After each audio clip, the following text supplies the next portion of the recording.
Bow, chicka, bow, wow. Good evening, Brent. What's up, man? That's a bitchin' hat you got on there, Chase. Hey, thanks, man. I dig it too. Wow. What a long day. Today is the never-ending Tuesday. And it's still going, and it's going to go for a while. Yeah, like 2 more hours until you can cut loose and not have to worry about much won't be more, but cutting loose. probably not. No. Well, that's Still good, got more right? Because shit. we're cutting loose on the show. We got to cut loose. Cut loose. Foot loose. Kick off your All right. Sunday shoes. How many beers you had so far? I mean, they all taste the same, so who's counting? That's true. You know what None I mean? at work. None at work, though, right? Absolutely not. No, you're I'm at right. work. This dude, it feels like it's been the longest week ever, and it's only Tuesday. I had a crazy day at work yesterday. Not so crazy day today, but it just went by really slow because yesterday was so gnarly. So, like, I'm ready for the weekend already, dude. We're just gonna skate the rest of this week out and just get through it. Today makes it better, you know. Yeah. I love coming on here and hanging out with the boys and the few girls that like to hang out. It's kind of like our own little social club, except you and I are the only ones that get to talk most of the time. That's true, unless we have a guest, like a special, extra special guest, like Robert Bartlett from 1Army, who's going to be on anytime now. So spit it out. I'm trying. I mean, I really fumbled that one. Yeah, what a tongue twister. Yeah, it was hard. I couldn't think. I was thinking of too many things while my mouth wasn't ready to say it yet. You know. So nobody knows. No one will believe us when I say this, but we pretty much wore the same shirt today, and we didn't plan it. That's wild. True. This is, I think, the third time in Wheel and Trigger podcast history that we both wore the exact same shirt on accident. We've actually changed our shirts. We've sat down pre-show before. Be like, bro, somebody's got to change their shirt. Yeah. Well, it's not Brent because his closet isn't mine, 15 but feet they away. can see yours. Yeah. So rad. It's Tuesday. Thanks for everybody joining in on the show. I'm not live on the feed yet. I'm going to pull that up right now and say what's up to everybody. Early arrivers right now is going to be Lance McDonald, Marco Rodriguez, Vinny LaFata, Jason Darling, Jason Florer, Eric Lundball, Servo, Brennan, Bancroft. Thank you guys all for watching early on in the show and joining in early. They were there right when we started. Great job, guys. Let's go. I love it. Me too. Yeah. Yeah, there was comments before we even went live. So I love. Fun fact, Vinny, I'm not wearing any underwear. Yeah. Good to know. Feeling good. Trent Walker, what's up, dude? Good to know. Evan Ruff, what up, man? So cool. We are super excited for this show tonight. Robert Bartlett from 1Army is joining us. He's in the background right now, just waiting for us to get through all of our morning glory stuff, and we're gonna bring him in. So pumped. I am. I'm just doing a couple shares real quick. Get this crowd. I mean, this deserves an audience.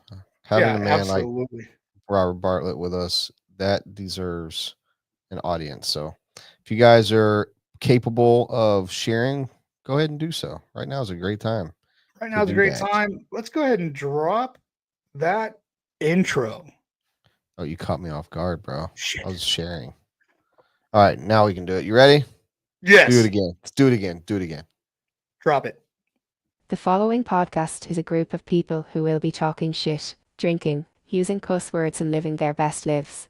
The opinions or views expressed do not necessarily reflect the views of their sponsors, supporters or anyone important outside of the four walls of the show. If you are not 18 or older, we suggest talking to your parents about this podcast before watching it and becoming scarred for life. We hope you will enjoy this and not get butthurt or become a keyboard warrior after taking it all in. Thank you for watching and supporting us on our journey. What is up? We're live. What? If you're listening,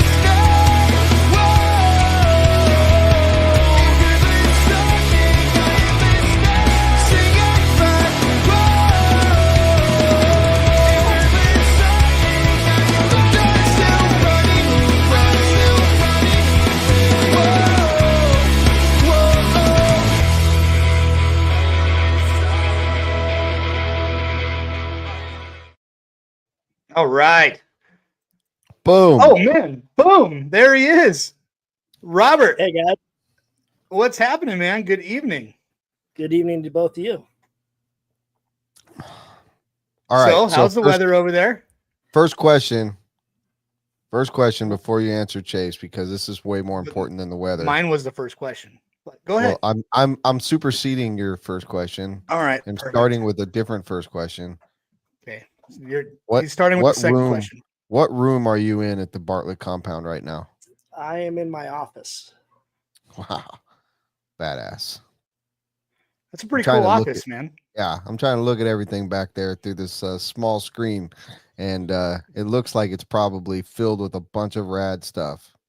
Oh yeah, full parts inventory, looking like it's there. It looks like the cars that are maybe going, maybe one of those cars is going to DNC. That one with the big tires and big bumpers probably not making it to DNC. What is that thing?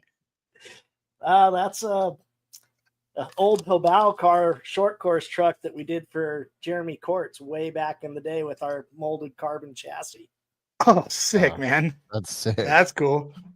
Well, you mentioned quartz and molded carbon, and I mean, you got a lot of people's ears perking, you know? Might have got some other things perking too.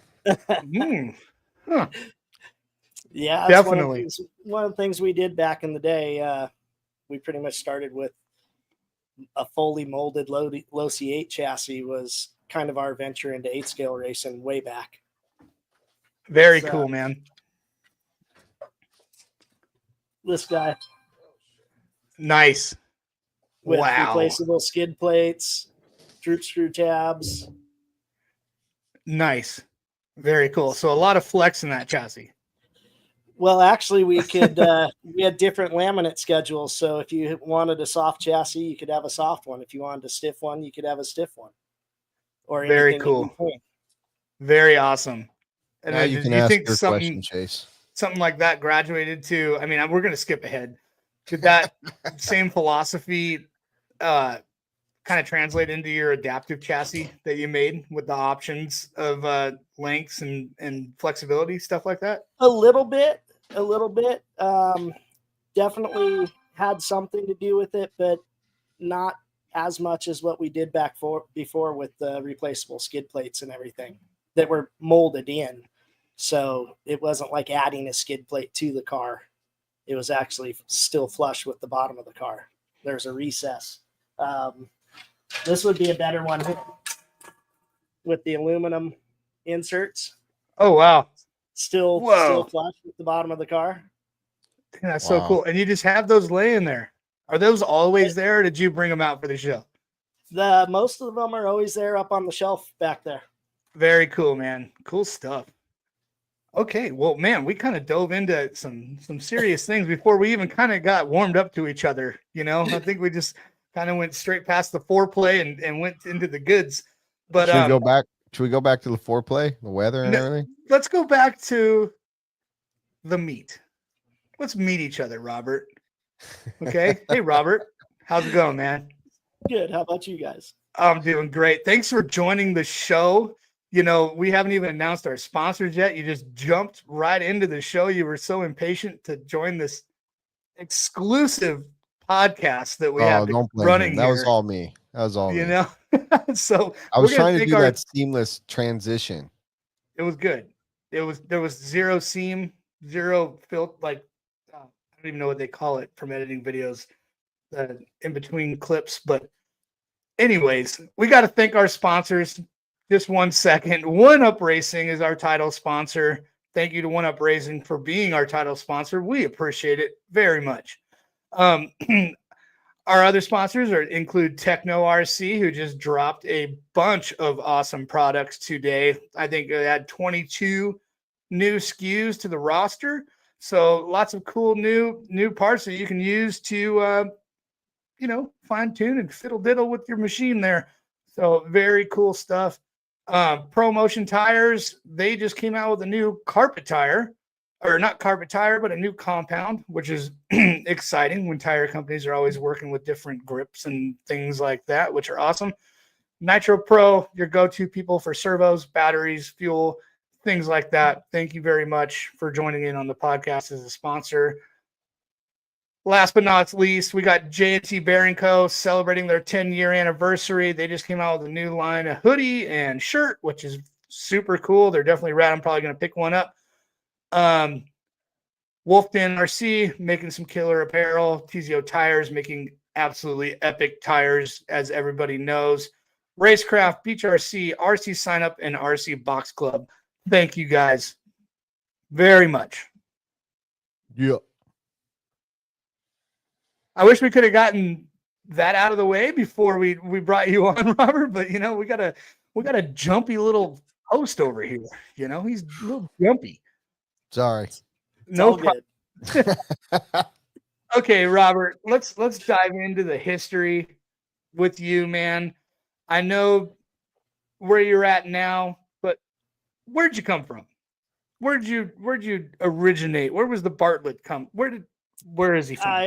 I grew up in Orange County, California, in Laguna area, and basically was a beach bum, and then got into RC. And that was, I think I got my first car when I was 10, and it was, to me, a sand scorcher. Whoa. I mean, that makes sense. If you're at the beach, you need the sand scorcher. Exactly.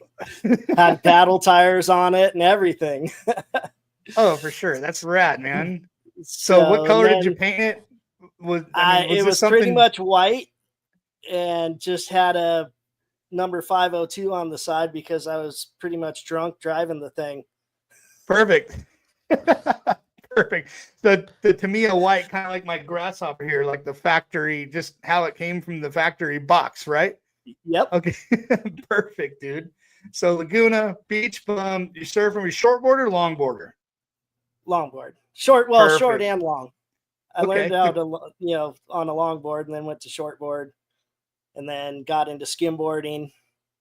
And that was a whole nother thing. We developed the first carbon vacuum bag skimboards that really changed the industry in the 80s of skimboarding. Okay, so you've been messing with carbon fiber since the 80s. Yeah. Wow. Well, that makes a lot of sense. There's some things unfolding here that are making a lot of sense. That's cool, man. Composites was really my background. I got into with the surfboards and skimboards, and then my uncle raced sports cars for Porsche and Nissan, and I basically worked for him building bodywork for GTP cars, and got into the whole carbon and vacuum bagging and learning how to create molds and masters and all that stuff. Ricky Robbins wants to know, what skim company? Victoria ?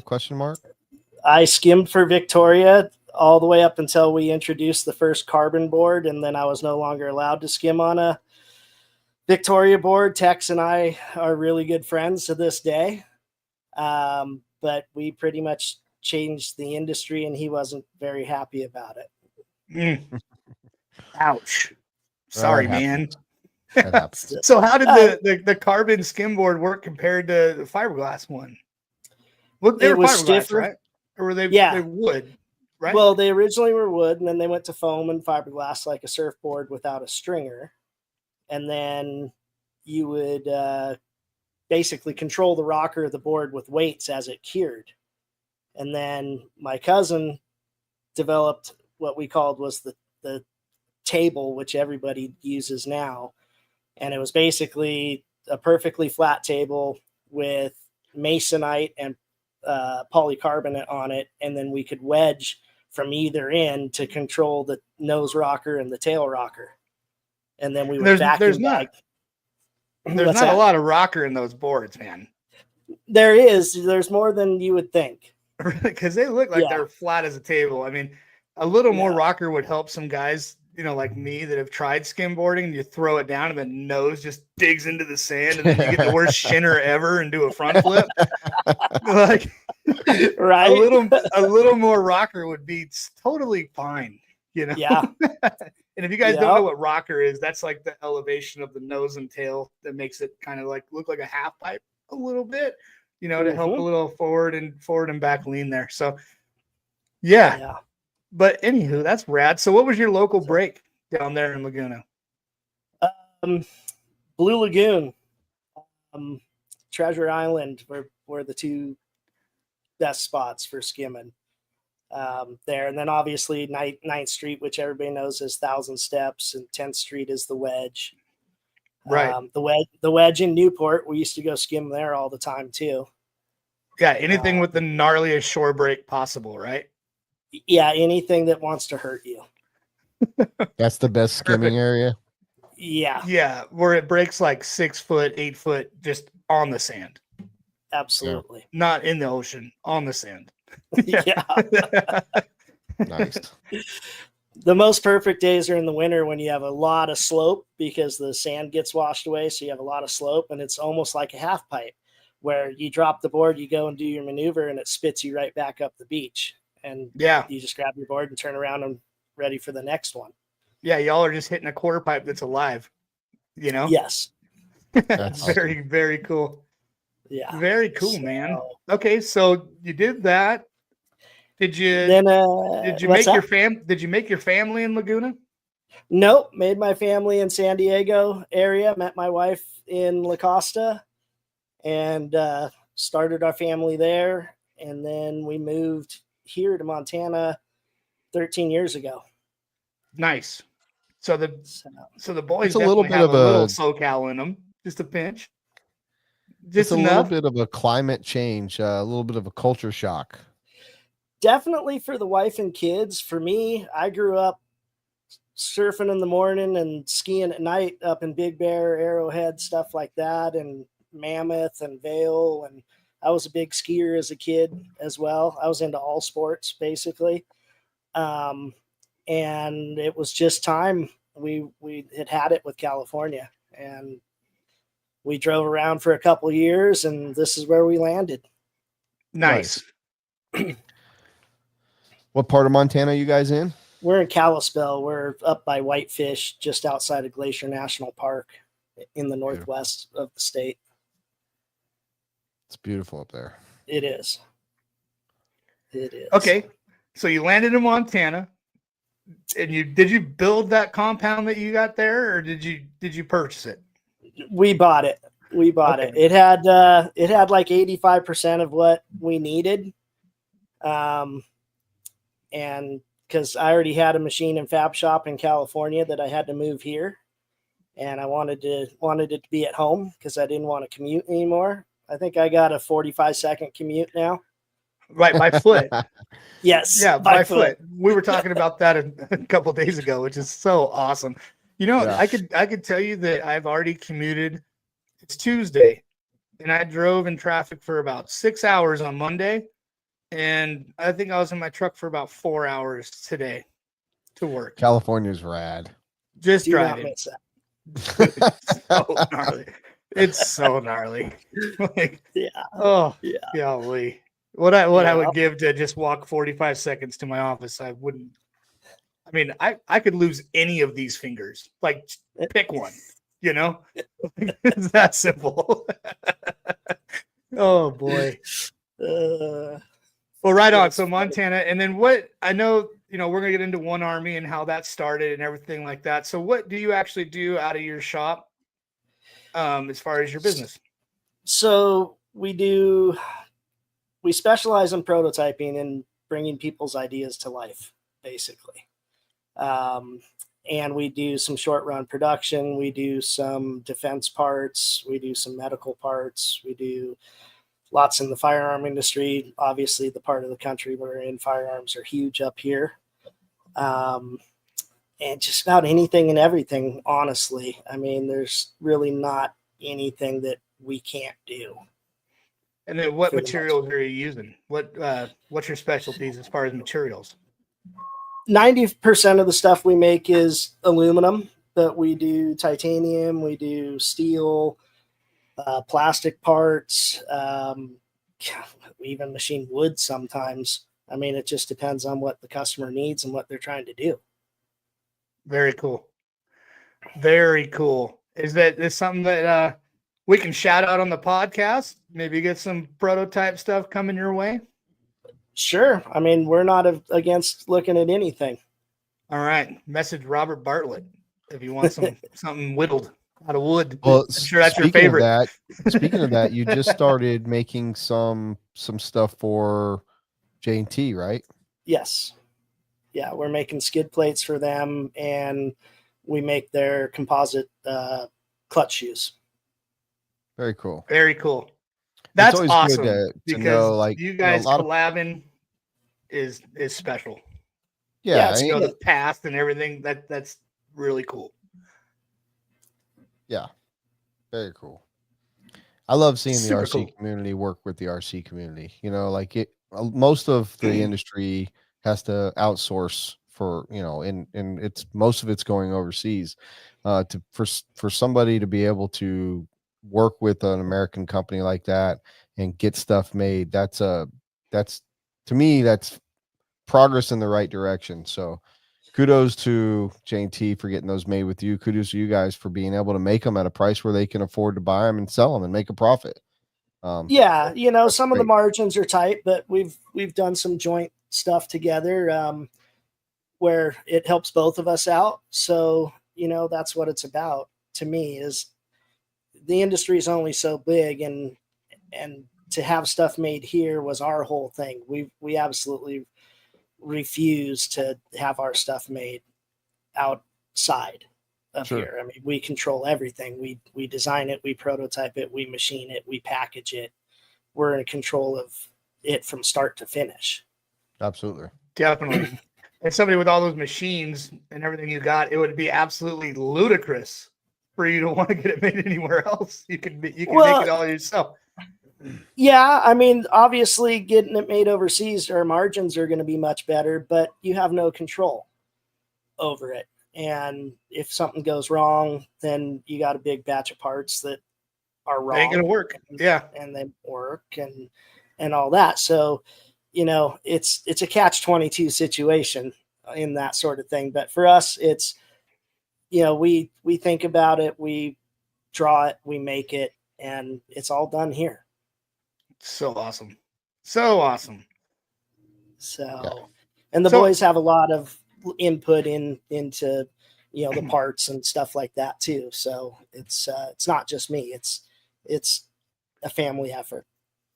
Yeah, absolutely. All you guys are obviously heavily involved in racing and RC cars and everything. And I mean, you're in the know what is needed and where manufacturers' parts are lacking. That's what you guys specialize in, is taking OEM stuff and finding a small gap in where some awesomeness is needing, and you put the awesomeness in it and come out with your own part in the most layman retard guy terms that it could be, you know. And that's my whole role on the show. So yeah, well, could have said it better myself. Right. Okay, so how did I mean, obviously we know how 1Army started. Y'all share an RC passion. What was it like introducing your boys to RC and watching them grow and become successful RC racers, and then deciding, I don't know if you started 1Army before them or you guys decided to do it together? Well, let's spill the beans on this 1Army conception. So the original company, which is still our main company, is called Matrix Concepts. And that's the company that built all the molded chassis way back in 2006. And we built a track in the backyard, and Brendan got into it. And we went racing in the JBRL series from the very beginning. Dylan was a little bit too young at that point. He actually didn't start racing, till he was like 14, after we'd been up here for a while. We quit and we moved, and then Brendan got the itch again and found the NCT series up here that runs in Washington and Idaho. And that's where we kind of got back into it and met some great people. And, you know, Kenny Johnson and Kyle Johnson would come up and run NCT all the time. And then Chuck Harris was good friends of theirs. And we started pitting and hanging out with them. And we were just, 1Army got started that way, really, between Chuck and Kenny and myself. Just decided, hey, let's do something. I was already making parts for the boys' cars, and then anybody in the Northwest that was interested in them. And 1Army just came about from that. And then unfortunately COVID happened. So, it slowed down a bit. And how did you guys go ahead, Brent? If you could pinpoint the very first 1Army product, what was it? Our engine mounts. For like just abroad for all brands, or like for a specific brand? We had, so Dylan was racing Associated, Brendan was racing Mugen. So obviously we made mounts for those first. And then we were like, well, everybody was really liking them. So we made Techno mounts, and then we made Serpent mounts. We made some Agama mounts. And then now obviously we make Sparko mounts and everything. The crazy thing is we probably sell more Techno mounts than anything, and we always have. So, but Techno's huge here in the Northwest. Yeah. Well, they're huge in the United States right now. I mean, they've done but even job. where they are now, they're really big following up here in the Northwest. Well, Brendan says that the first product was AE arm plates for the World's Team 2018. Yeah, that is true. So that had to be a carbon insert, correct? They were carbon arm inserts, and Sean Ireland and I are really good friends, and he asked me if we could give them arm plates for going to the Worlds because they couldn't get any done in time. And I said, yeah, absolutely. And I said, but I'd like to have the first production run of them. And that didn't happen, but oh well. So, but I've been tied with Associated like all my life for the most part. Even when I raced, to back up some from my first car when I was 10, I got into on-road racing when I was 12 and raced for Associated and Novak, and went to the Worlds in 84 in Denmark. So I've been heavily invested in RC my life. I've been in and out of it, but I've been around it for 40 plus years. That's rad. So awesome, man. So awesome. So how did the name 1Army come to fruition? We were all sitting around and just throwing out names, writing names down, sending them back and forth between the Johnsons and the Harrises and us. And then it was actually Chuck Harris that came up with the name, and it really stuck. He was the one that did that. He coined that. Was there lots of beers involved in the discussions? Always. Good. Always. Perfect. Especially when Kenny would come up to the Northwest races, I would definitely say that was part of our thing, is not just racing, but having fun. Mm-hmm. Yes. And a good time. We, it was more like camping with your buddies, and racing was the thing you did during the day. Yeah. I mean, exactly. So, I mean, I feel that's like the most important thing, is hanging out with your buddies, and then racing is just kind of the bonus. And then if you do good, it's one hell of a weekend and worth all the money. Oh, absolutely. And in RC, it's different than anything else that I've been involved in, where if you're in it long enough, you get lifelong relationships with people. You may not see each other all the time, but you run into each other, and you've just, you've known each other for years, and not just at the track. Right. Especially in the SoCal scene, everybody kind of sees everybody all the time. And that's the way it was back in the 12 scale days of hanging out in the ranch pit shop with Gil and Pops. And I think I told you, Jason, that I used to skate with Alan Losey at Del Mar Skate Ranch. And, yeah. And all that. And it's just a small world. We think the world's so big, but it's so small. Absolutely. And I think the longer that you're in RC, the less doing good is important. And it's more about just having a good time and seeing your friends and playing with the RC cars, Sitting with your friends and results are, everybody's got a competitive side to them. but it is more about having fun at the end of the day, and repping the companies that help you, and just helping people. I mean, I think that's the biggest thing that I enjoy the most of, like, seeing with my boys now, is they're willing to help anybody, anytime. It doesn't matter what brand they're running, anything. It's just helping people, making sure they're having a good time too. That was very evident with Brendan at Worlds in Spain this year. It's the most time I got to spend with Brendan. great dude, and I could see that instilled in him. Just like I've seen it with you guys at any race that I've seen, been around you guys, and the whole family atmosphere that you guys have is awesome. I love it. I grew up racing with my family, not so much anymore as I've gotten older, but that part is so important and so awesome. For me, and I've said it many a times, like, that's what this sport's all about. It's about the father, sons, or the whole family. When the wife buys in and she wants to go because her son or her daughter's having fun with the husband racing or whatever. It doesn't matter what the dynamic is. Yeah. I think that's just so important for people to understand that, yes, results are important, but you should treat them more like goals rather than must do's.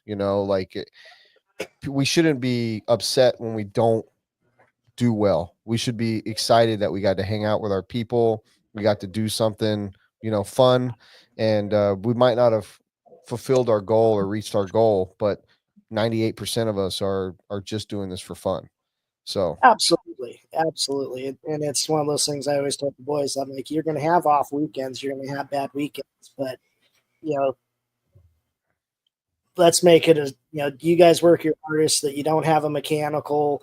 I always told them it was 33, 33, 33. It was 33 preparation, 33% you driving, not making mistakes, and 33% luck, honestly, because stuff's out of your hands. I mean, a car jumps a pipe and takes you out down the straightaway and breaks your arm off. I mean, yeah, you're upset, but hey, at the end of the day, there's always next weekend or next month or whatever it happens to be.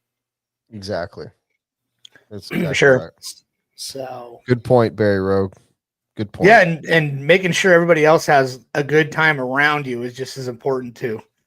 Absolutely. I mean, we're all about, the inclusivity sort of stuff. Obviously, there's some people that you just don't include, but well, if they're not vibing with your vibe, man, there's no reason to ruin your vibe. Oh, absolutely. It's one of those things that, like, when Barry Baker joined us a couple years ago now, it was, he's got an incredible story. Backside, by the way. It's breathtaking. It's a funny story how it happened, and then it was just, he's part of the family now, and we kind of have that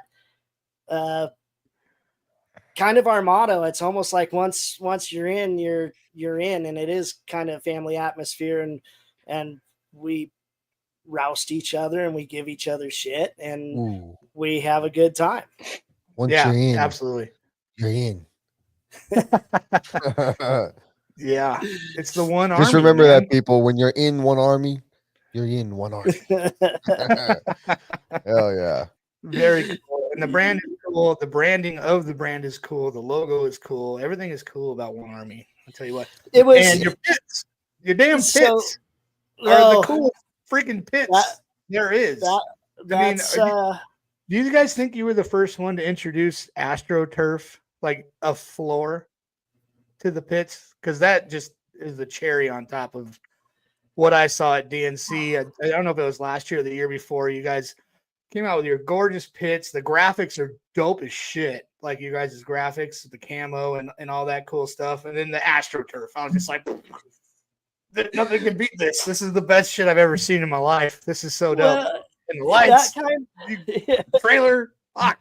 You guys are on fire, dude. The whole pit compound is Chuck, again, has to take credit for that. We just wanted to do something different, and up here in the Northwest, when it rains so much, that we create the compound. And 1 Army was kind of one for all for one sort of thing. It didn't matter what brand you ran, you're pretty much under the tent and we're having a good time. And that was really what 1Army was about. It didn't matter what the brand was, even though we're obviously pro hot bodies. Yes. But it was, how do we have fun, stay warm in the wintertime up here, even, in the spring up here and fall, it's cold. So with the sides and the heat dishes and everything. And then a lot of times you're out in the dirt and the gravel, and there's nothing worse than dropping hardware on the ground and you can't find it. So we were like, dude, let's do freaking carpet. And boom, that was it. You really just showed your age when you said the words hot bodies. HB. Yeah. Now, with you guys making so much stuff and kind of innovating on what brands are doing, have you ever caught any flack from brands from making parts for their cars at all? Good question. No, I have. Not easy answer. Good question. Easy answer. We haven't. I mean, we haven't, but you can tell that there's some things where a couple of companies maybe not be very appreciative of what we were doing, because obviously nothing's wrong with their car. Why would you guys go and do something like that, sort of thing? But I would imagine some of the companies probably copied it down the road. Like, oh, wow, that worked. Yeah. So innovation is, lots of stuff. I mean, there's lots of things that we've done that we don't get any credit for, but whatever. It is. I mean, you've had a lot of firsts in the industry as far as innovation with C&D blocks. Yeah. All kind of chassis, all kinds of stuff.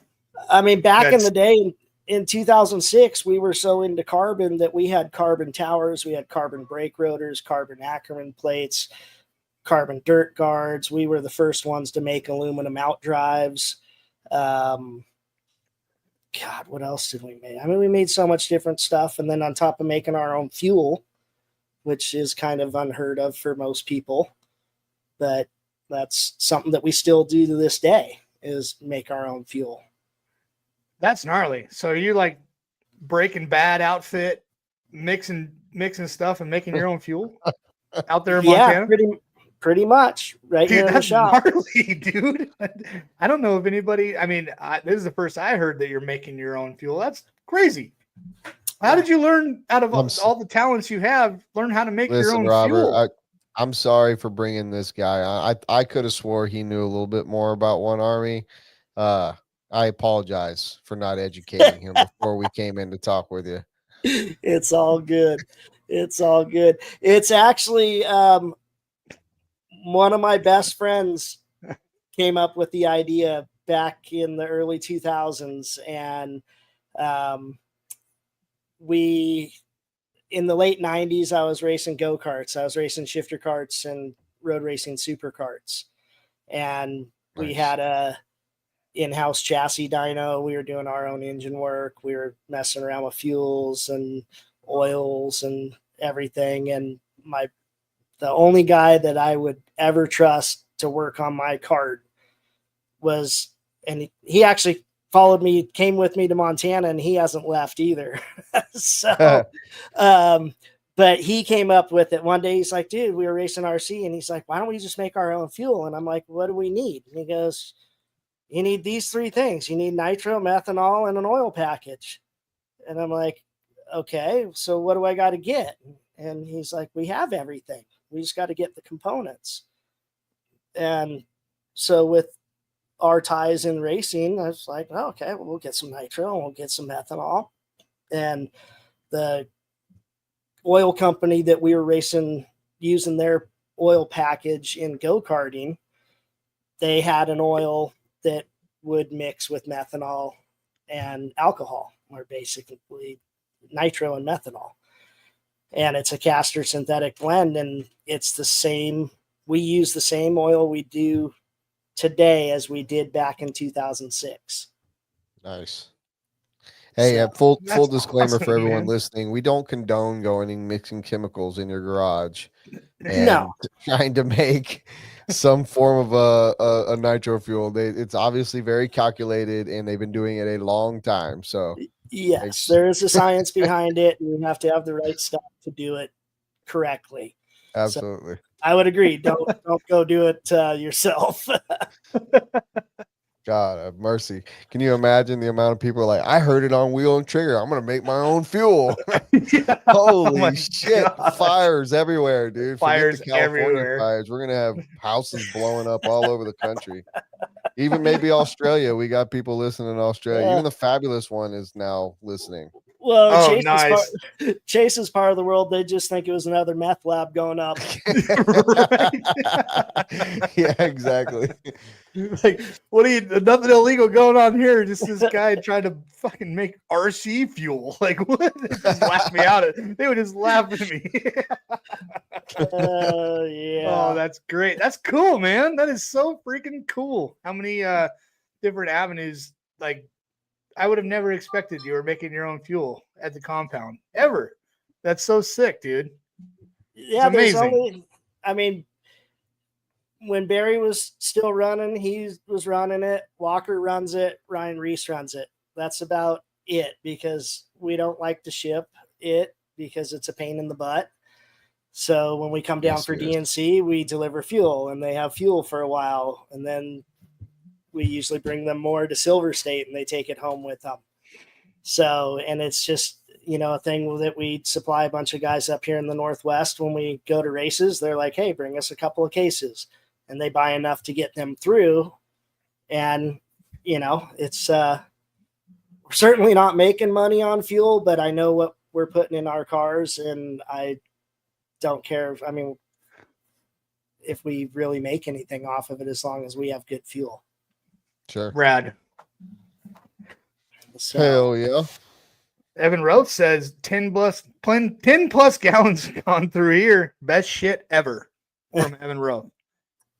Thank you. 1Army fuel is the best shit ever. You might want to put that on your fuel, like on the label. Like the best shit ever. Well, we do have a born on date on it. Oh, that's cool. So literally, like, here we are. We're going to leave on Friday for DNC, and we'll probably make the fuel for DNC tomorrow night or Thursday. And the freshest of the fresh. It's fresh. That's cool. Yeah, nobody does that. You don't know what you're getting when you're buying something off the shelf, how old it is, how long it's been sitting.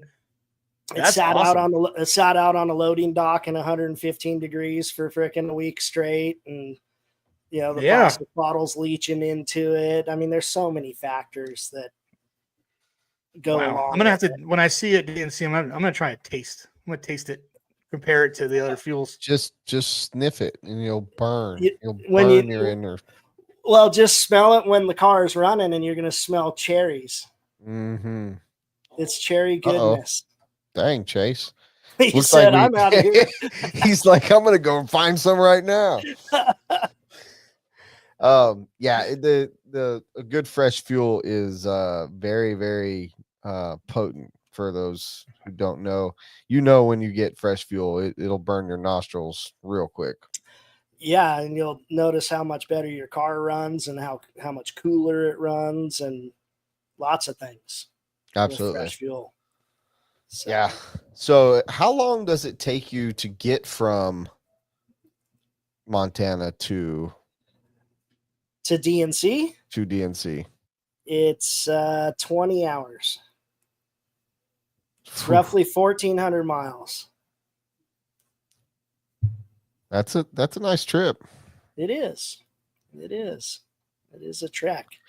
So it used to be tough for me back in the day before the boys knew how to drive the truck and trailer. Yeah, so now you can chill. Yeah. A little bit. Yeah.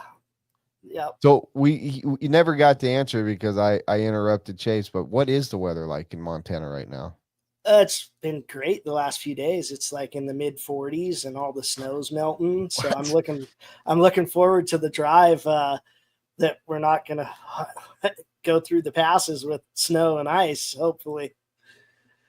Yeah, when you so I grew up in Colorado, and I know the lay of the land pretty good. Not much about Montana, but Wyoming for sure. A lot of Wyoming, a lot of Colorado. But those passes on a bad day is not what you're looking for especially when you're towing a trailer and stuff like that. Yeah, especially when you're towing a trailer, and even when you're not towing a trailer, those passes are not for people that are faint of heart. True that. It'll scare the daylights out of you. Yeah, I learned to drive in that stuff. Like that's where so whenever anyone that is born and raised in those type of places, those are the ones I trust when I'm in those situations. Absolutely. Because there's a lot of hairy situations that I've been in traveling when we were doing the ice racing stuff, East Coast to West Coast, and you just never knew how bad the roads were going to be from hour to hour because it was all during the wintertime. Yeah, corner to corner. Yeah. I mean, there's been times where in the wintertime, I get leery about driving our diesel, our Duramax, because you could be in a corner and it just decides to downshift, and all of a sudden you got wheel spin and the trailer's coming around, and you're just like, okay, hold on, let's go, I didn't think about that. Yeah, so we've had a couple of situations with that are, pucker factor for sure. Do you guys take the motorhome? Do you drive a motorhome with the trailer? Mm-mm. No, just the truck. Yep. Yeah, there's been that's when we were driving there's been a couple times we've gone up to Psycho, we're towing motorhome with a long trailer behind us before we did the big beast, and it'd get pretty hairy going through there when the weather was bad. But luckily on the East Coast out here, most of the year it's pretty good. There's every now and then there's some sketchy times. Yep. So anything new coming out? Like what do you got prepared for DNC? You guys going with some prototype stuff for yourselves, or what's on the plans? We have some new version of a techno mount that's coming, that we call our flexi mount, that basically doesn't have the leg but still has the tank mount. We've got an updated version of our S-Works mount. We've got a brand specific front wing that's obviously HB front wing that is going to be released there, that we've actually been running for a couple of years, and I just haven't really released it. One, because of racecraft and what they do, but it just got to the point where me being me and wanting to do our own stuff, and I just did it differently. I didn't do a universal brand. We're trying to have a techno version of it for DNC as well. We'll see if that happens. Probably some prototypes on Walker's car. And other than that, not really. Kind of the same old stuff. Yeah, that's about it right now. I mean, we got some stuff in the works, but it's going to be probably more of Silver State. I gotcha. So he's back. Hey guys, I'm back. I don't know. That was the first time in Wheel of Trigger over a year that my computer just kicked me out of the stream. So we're back. What are you working on for Silver State? Is there anything you can talk about? Got prepared for DNC, you guys. There's basically we're going to have a ride height gauge, a camber gauge, and something I'd rather not say. Hell yeah. That's all right. You gave us a bunch. That's good. I mean, so for everyone listening, there is going to be some new 1Army tools on tabletops there at Silver State. Yes, hopefully so. I mean, we were trying for DNC, but just too much on our plates. Sure. Silver State will come quick enough. Yeah, it'll be here before we know it. Absolutely. Do you guys, I would assume by not knowing what the compound's like, you probably have to outsource your anodizing and stuff like that, your coatings. Yeah, and unfortunately, our anodizer just shut down. Oh, and he was literally 3/4 of a mile from us. Oh man. Oh, bummer. Yeah, so that's a big bummer. So now we gotta start sending that out. Do you guys do your own etching though? Yes, we do our own laser engraving. Okay. Here, so we are. I think we're going to officially do it. I'll just say it now. We're going to start offering our mounts in the raw. So if you want a silver one, you can get you'll be able to buy a silver one. Nice. They definitely look cool that way. Yeah. So that should be up on the website before DNC. Just because a lot of times when we do the prototypes, like for Barry or Walker or whoever that we're doing stuff for, everybody's like, oh, where do I get a silver one? Where do I get a silver one? And it's like, well, that's prototype. Right. That's cool. Yeah. Hanging around. One, yeah. Hanging around Walker. If you have a silver one in your car, it's a prototype. Very sick. Are you gonna mark the non-prototypes but silver ones in a different way? No, we'll do the same engraving. It just will look a little bit different because it's not on black. Right. Yeah, I think it'll look very cool. Very cool. So cool. Well, I think we just hit an hour on the show. If you have to use the restroom or anything, now is a good time. We can throw on a quick commercial. It's probably about, I don't know. Let's throw on this. Sure. I probably need a refreshment too. There you go. So we'll fill up our cans. I don't know, but we'll do a commercial and take a little pee break. We'll be right back, guys. All right. Techno RC. Techno RC is a championship-winning manufacturer of high-performance A-scale, 10-scale, nitro, and electric RC buggies and trucks. With a worldwide dealer network, USA and Europe-based headquarters, comprehensive warranty program, and global race support, Techno RC is excellence in RC. View the full lineup of Techno RC race-proven vehicles by visiting www.technorc.com. BeachRC.com, the racer's one-stop online hobby shop. Choose from all the popular brands and variety in stock with super fast shipping and great customer service. BeachRC.com still has the local hobby shop feel with all the benefits of the internet. BeachRC.com is the exclusive distributor for Ultimate Racing, S-Works, Pro Circuit Racing tires, Nitro Lux fuels, and Assault RC performance products. So fill up your cart and check out at BeachRC.com today.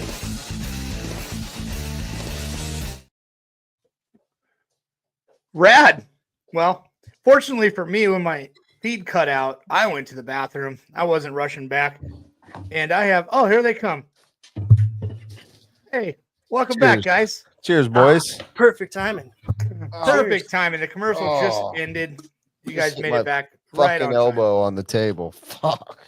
You're not so funny, Bum. So now that we're back, I prepared a little something for you, Robert. Oh, boy. Okay. There we go. Something a little special. So let me get my phone prepared here for this little segment. All right. Good thing we all got beers. That I prepared called The World of Bart Lineage. Oh, God. Okay. I have it all written down here. So Robert got his glasses out for this. Rather than finding new products or things like that we pretty much do on every show, I looked up the history of Bartlett, and I found some really cool facts. So maybe you'll learn a little bit about yourself right now, but I definitely learned a little bit about you.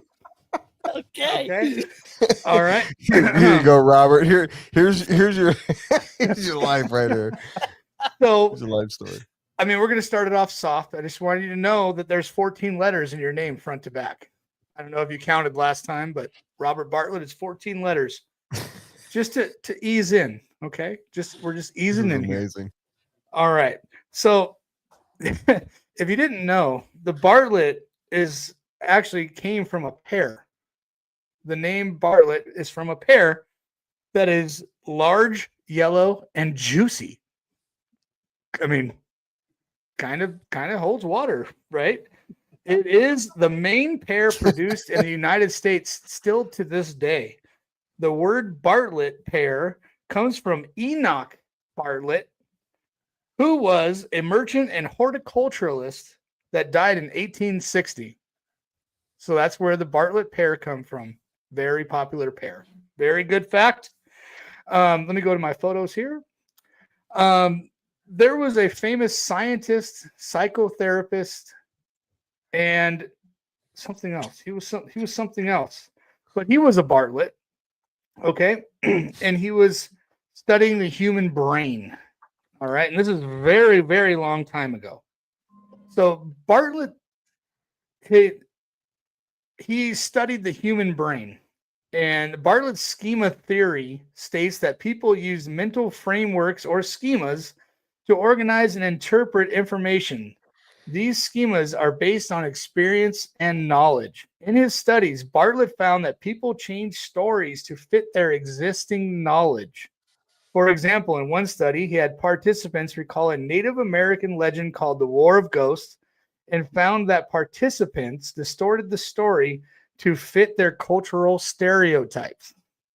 Very interesting shit, right? Okay. Bartlett's studies led to the development of the theory of reconstructive memory, which suggests that memory is an active process.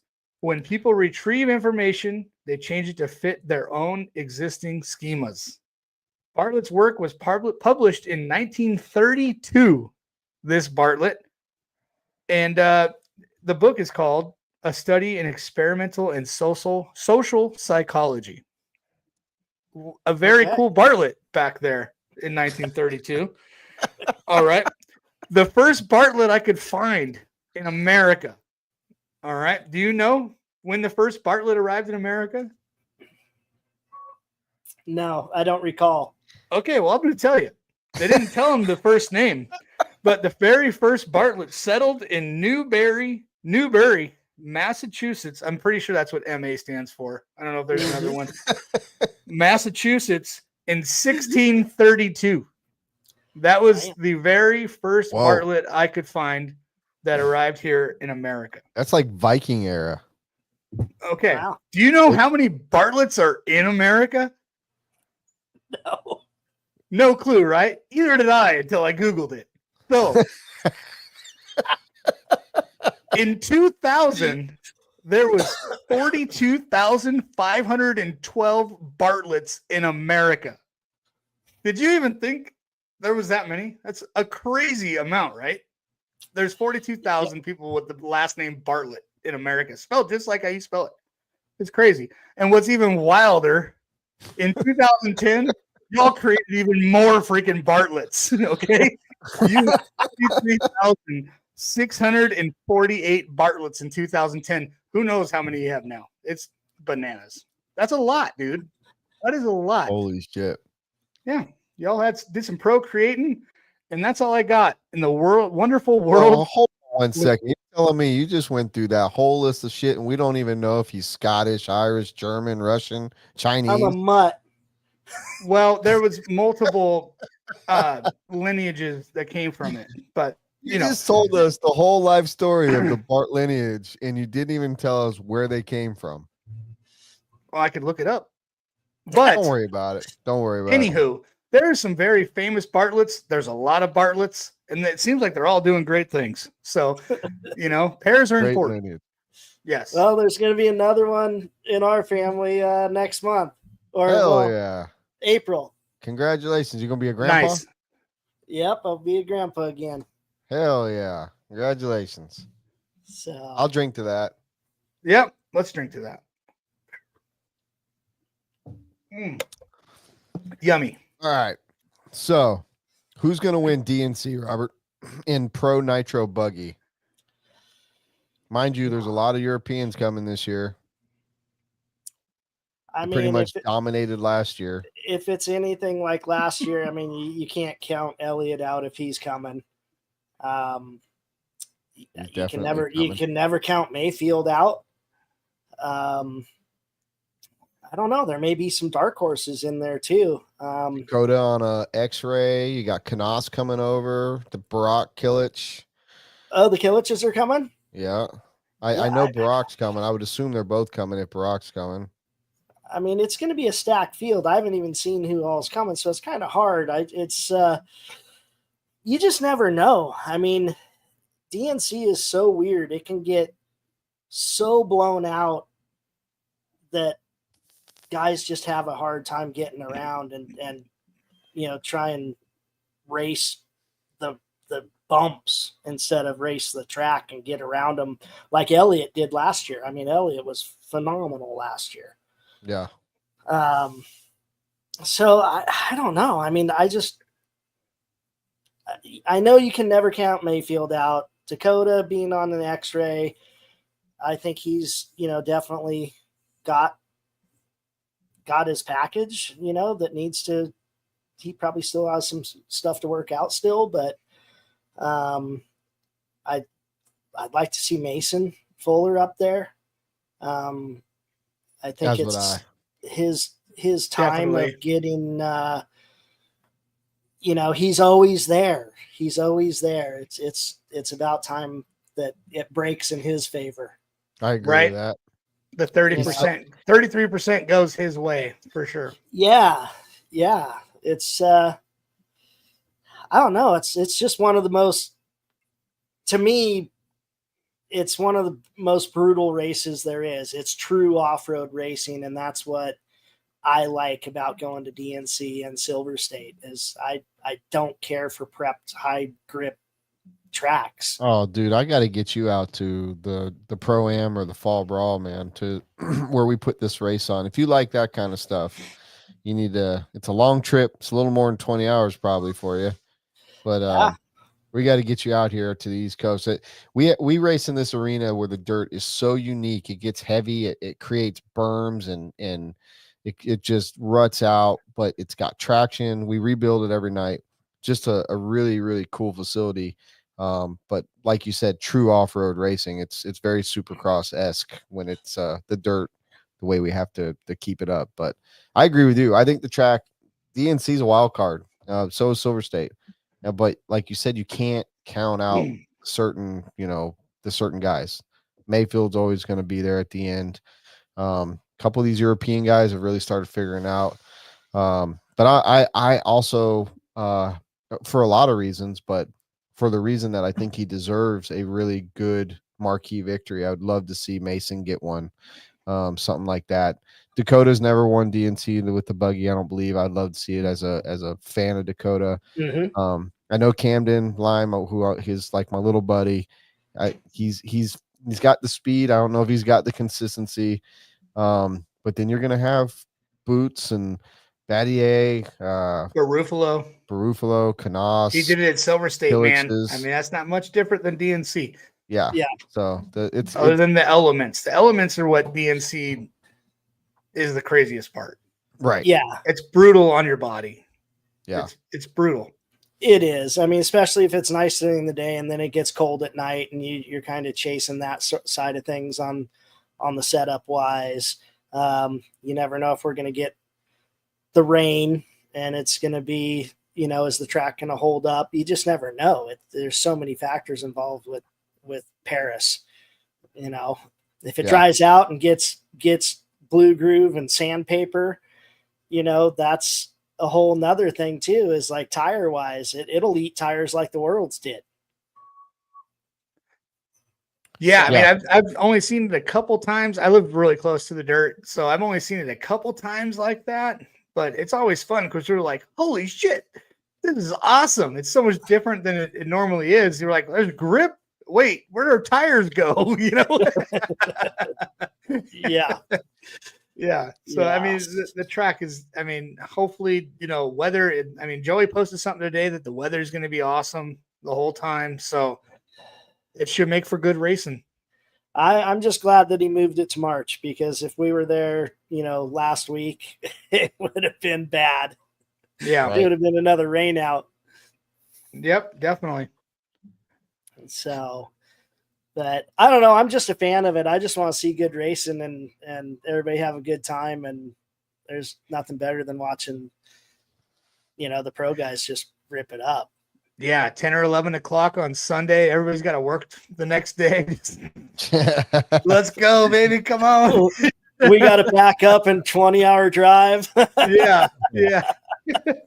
I don't know. I took Monday off this time, so I'll be able to sit there and enjoy the mains. It's nothing worse than being there the whole time and then leaving right before the big finale because you got to go to bed to go to work, So Absolutely.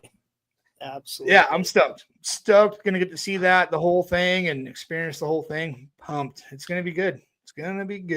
What do you say that we open up the 1UP RC racing phone lines? Go ahead. We can definitely do that. That we will. All right. That way we can take any questions from any callers want to call in, ask Robert anything. You guys want to call in, talk shit to us, you're more than welcome to. You can talk shit to me too. I don't care. Well, there you have it. Robert Bartlett says, call in, talk shit. I do have a couple things I need to say. Ray Seaball, thank you for sending me this beautiful bottle of vodka. Looks like it's going to be fantastic with some orange juice or cranberry juice or something like that. And one thing that we hadn't mentioned that because I did do that seamless transition to having Robert on, and normally I try to take care of some of this stuff early on, but we just want to say rest in peace to Brian Dunbar and thoughts and prayers to his family and friends. Very sad time to lose somebody so young. I didn't know him personally, but rest in peace to him and hopefully in a better place. So yes. But you can call in now and talk some shit because this is where we allow you to get anything off your chest RC related or tell us how you really feel or ask questions to the professionals outside of Chase and myself. Wait, where are they? But anybody that can create anything from scratch is 100% a professional in my book, and you guys have killed it. I've got to hang out with you a little bit, Robert, and we've talked a little bit, and I know that because I've been in the manufacturing world prior to where I'm at now, and I know what you guys do is top notch. I've seen the product. It's very rare in this day and age that you can find people with that kind of passion that are willing to help everybody out, not just be all about their own product. And like you said, the One Army mantra there, one for all for one type thing, that is awesome. And that's one of the reasons why I love RC racing. I've been in all forms of racing my entire life, and RC racing is one of the most friendly and helpful versions of racing I've ever been a part of. And I think you guys do a great job of it. You're the epitome of it. Well, thank you very much. We try, but it's, every form of racing. I've been in lots of it myself, and, you find good people in all of them willing to help and everything. Then you find people that are absolutely not willing to help. And that's not so much the case in RC. And that's what makes RC so enjoyable. I agree. You can roust each other and, call each other names and everything. But at the end of the day, sit down, have a beer and laugh. Yeah. We're always usually around the fire together, and that's what it's all about. Yeah. So it's one thing about RC, I think for the most part is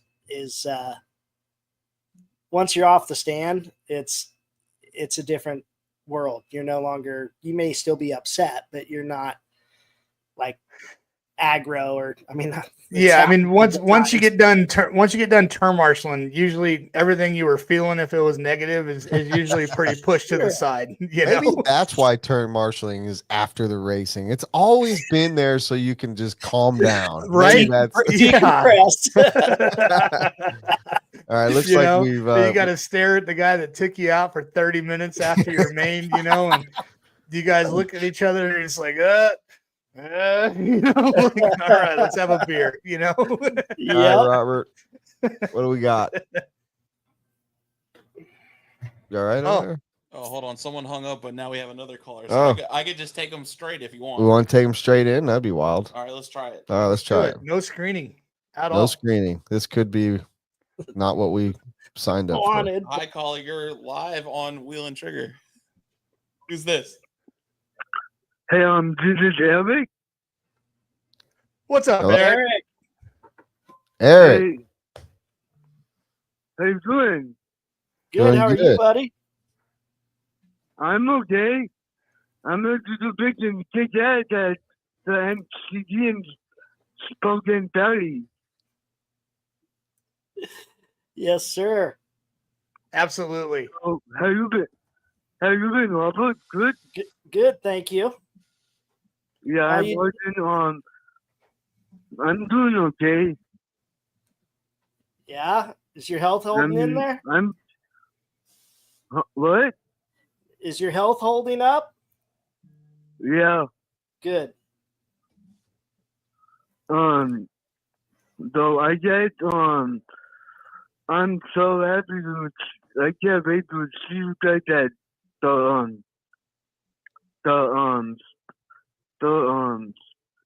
Spokane Valley again for the NCT. Yep, we should see you there, buddy. Yeah. So, what you guys been up to? Just our normal, usual stuff, Eric. Just making parts and working. That's cool. Yeah, I'm watching YouTube I'm watching you guys talking. So, Well, good. Thank yeah. you for joining. No, Becky. Alright then, I can't wait to see you out at the races again. And it was nice to talk to you guys again, right? Yes, sir. You Have too, a good Eric. evening. Absolutely. Thanks for calling in. Appreciate Hey, you, buddy. Eric, what are when's the next time you're gonna drive an RC car? At the NCT in May. Awesome. Well, Heck good luck yeah. to you, man. Yep, thank you. Thanks for listening, Eric. Have a good night, buddy. Bye. You too, bye. Awesome. Well, that was Eric. He's called in a couple of times before. Always good to hear his voice and know he's doing well. Here's a question for you, Robert. Is Yes, One sir. Army going to be at Thornhill Nats? Yes, Hell yeah. Nice. absolutely. I'm- That's been on our bucket list for a while, and now Mine that the too, Nats are man. there. Mine too. I'm gonna do my very best to make it out there for sure. That place is magical. I got to go there for the last Nats they had. I think it was 19. And yeah, what a great facility, great people. I heard Chris is doing very well, which is great news. So yeah, that it could be just an overwhelming badass national this year. I'm looking forward to it. Yeah, man. so Thornhill's got that aura. You know, it's such a special place, and I haven't been there, man. I just got to go there, and I'm gonna take a little piece of dirt and put it in a jar. You know, like I'm gonna be like starstruck of the track because I've been wanting to go there for so long. You know, I'm pumped. I gotta get there. Chris Harris playing off of what we were talking about, how the RC industry is so welcoming and willing to help. Racing bromances are the best bromances, no homo. I couldn't agree more. Racing bromances are amazing. So love all my bros. A lot of head row life mates running around the track. You know, Yep. No it's homo. great. Man panions. Man panions. Oh shit. He said man panions. I gotta write that one down. Yeah, exactly. Awesome. Yeah. We got another caller.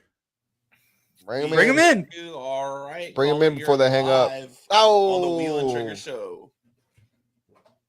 What's going on, my dude? We're liable not to have another caller for the rest of the night. This one might take a while. What's up, Mike?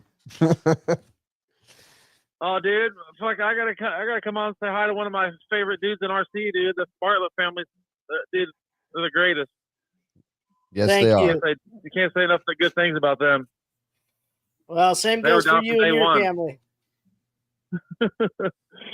Hell yeah! Heck What are you yeah. up to, I just Mike? wanted to come on, man. Just spread the news how good the Bartletts are, man. The 1Army shit's awesome. They're high quality stuff and good people. So if you're supporting them, you're supporting them. supporting a good cause. I agree. Absolutely. Thank you very much, Mike. What am I doing? Is that what you said? Yeah, no problem. Yeah, Brendan came. Brent was talking about how Brendan came out to Worlds and that he was badass helping Mason on his cars. That way, I could help Caden. And dude, Brendan has been my hero in the racing, so I wish Brendan would have came on too. But we'll just have to get him in on another night. Yeah, we'll get him in on. You have to get the boys. You have to get Dylan and Brendan on a show. That's a good idea. Great idea. We got to talk about that one time. At band Robert, camp? remember that time when Brendan saved Mason at Nats, the one at Chico? Were you there on the pit lane when that happened? Yep. You remember he had that little short out lane, or that really short windy out lane. And he was right at the end, so you couldn't ever clean your car out, and he flamed out right leaving the pits, dude. I ain't shitting you, dude. Brendan leaped over that fucking pit lane, dude, like a frog, dude. Like, just shot up and grabbed that car, dude. Grabbed that car and got him fired back up. And I'm telling you, I couldn't have done it, dude. I'm too old now. But and then he was way back, and then he basically saved Mason's ass on that to get in there. Yeah, that was good. That was good. Yeah, righteous, man. Well, we're all looking for Mason to just absolutely slay out there at DNC coming up here, man. When you guys fly out? Yeah. Monday. We'll be out there Monday. Awesome. Good. Mason's out in Arizona right now with Camden and Mayfield and Spencer. Nice. So practicing. It's crappy here. Coming out Monday, are you guys planning on hitting Rev? I know Rev always gets super freaking popular around this time. You guys doing any practicing there? Nah, he's getting all that stuff done down there in Arizona. So we'll just get our cars prepped, have them prepped, and then just show up. Very cool. Yeah. I don't know. It just seems like that once you run your car, like if you take a practice car, it'd probably be all right. But like, I'd rather just go with our stuff prepped, ready to go. You know what I mean? I don't know. It just seems kind of weird that last little minute practice, and then you got to rebuild your stuff again right before. Yeah, makes sense. Some people have no choice. Like us, the boys, we're going to Rev on. I think they're going. Brendan and AJ, I think, are going Saturday, and then Sunday we'll be there. So Dylan will get to run Sunday at Rev. But nice. It'll be the first time Dylan's driven an 8th car since September. Wow. I know Rev's going to be a madhouse on Sunday. Yeah, for you guys, it makes sense. That's why Mason went down to Arizona early, so we wouldn't have to do that. I get it. So if that's the first time that Dylan's driven an 8 scale since September, what scales he been driving since September? A little bit of indoor 10 scale at HRCR. Nice. How far is HRCR from you guys? 4 hours, 3.5, 4 hours. So nice. Depending on which way you go, you got 2 pretty good passes or one kind of sketchy 2-lane road I call freaking Deer Highway. So better than Elk Highway. Well, you get those too. We almost got a bear last time going over there. So oh shit, dang, gnarly. Yeah. Did you say a bear? Yes. Yes. Mike's like, we don't get that. We just get lot lizards. Yeah, we don't get no bears. No, we get deer like a motherfucker here. Deer is insane in Iowa. The bear? That's pretty crazy. Iowa, the I-80 truck stop is where you get your bears. Yeah, I try to stay away from that place. Yeah, but you don't.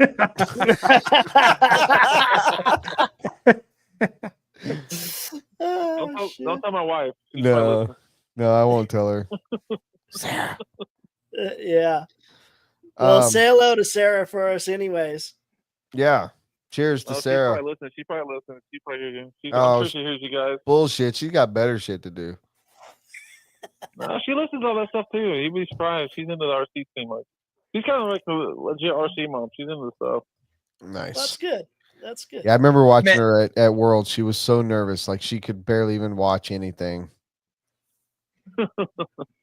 Man, next week is going to be so freaking awesome. It is. It's going to be good. Gosh. How's the weather going to be for DNC? It looks like What's it going to be like here? I mean, From what I understand, doesn't look like it's going to be snowing or anything.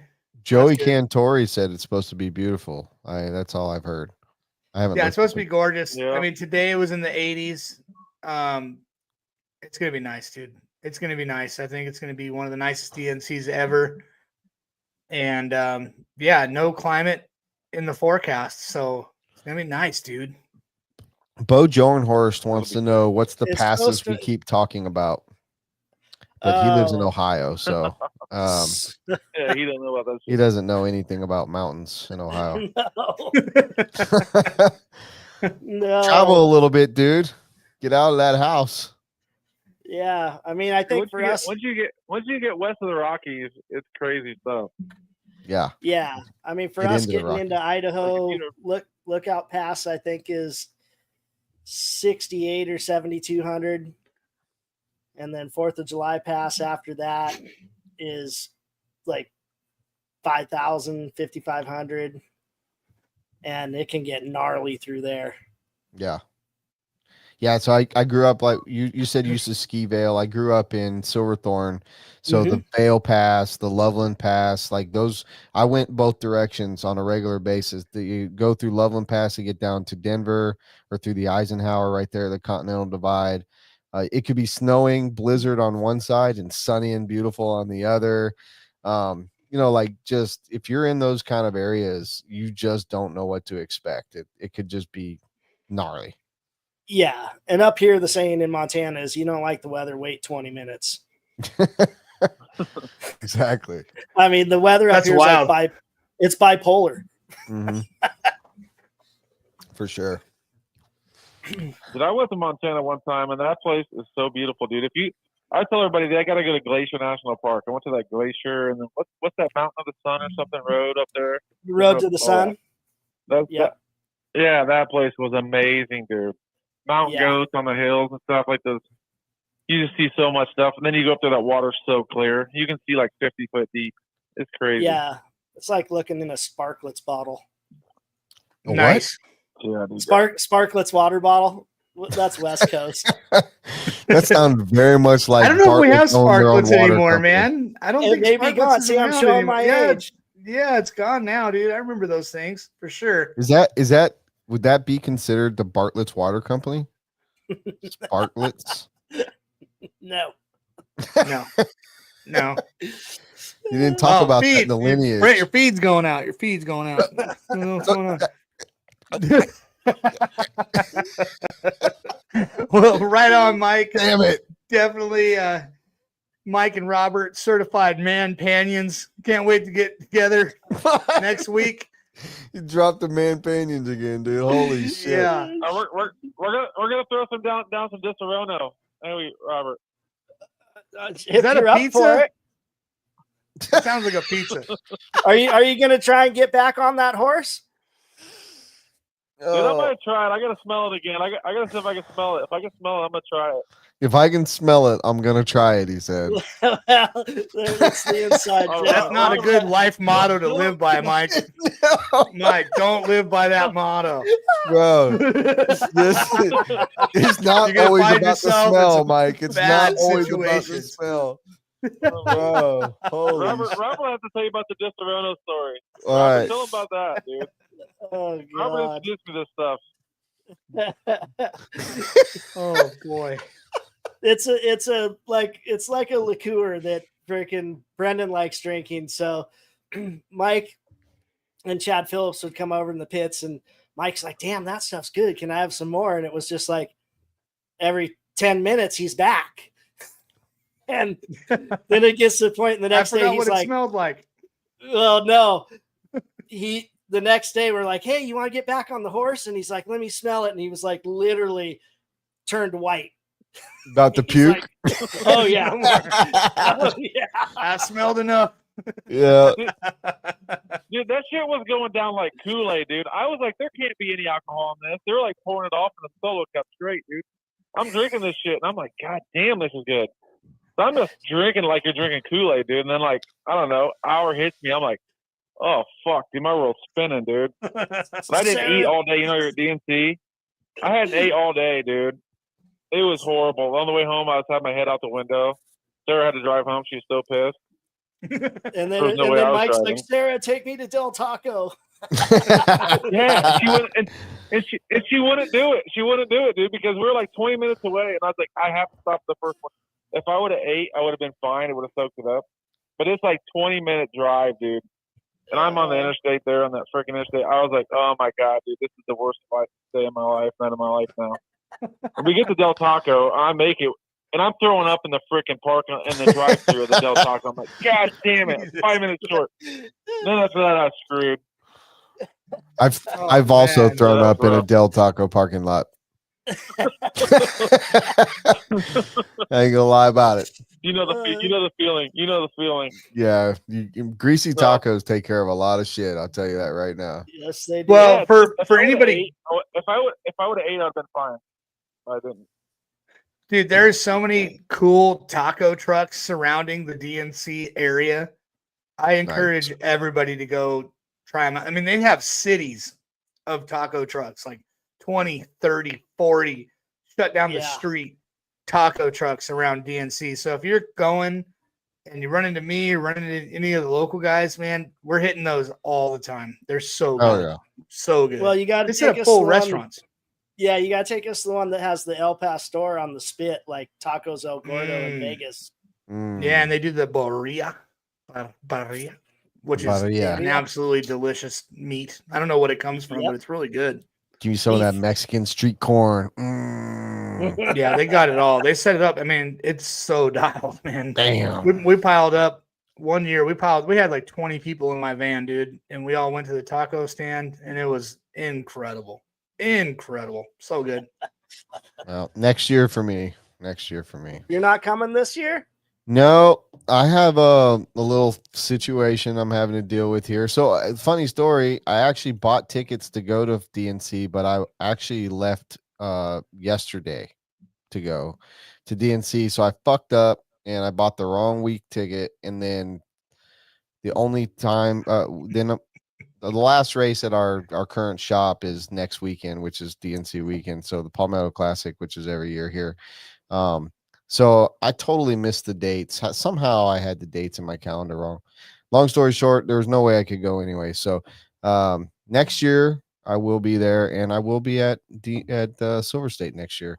We booked our trip to a cruise for spring break with my family a year ago to miss Silver State so I could be at Silver State, to miss the dates. And then Joey moved Silver State forward a week.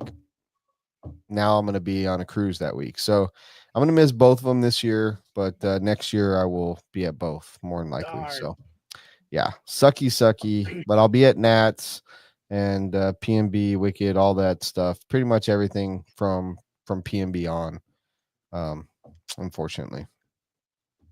Yeah, I hope it's okay, man. No, it's not.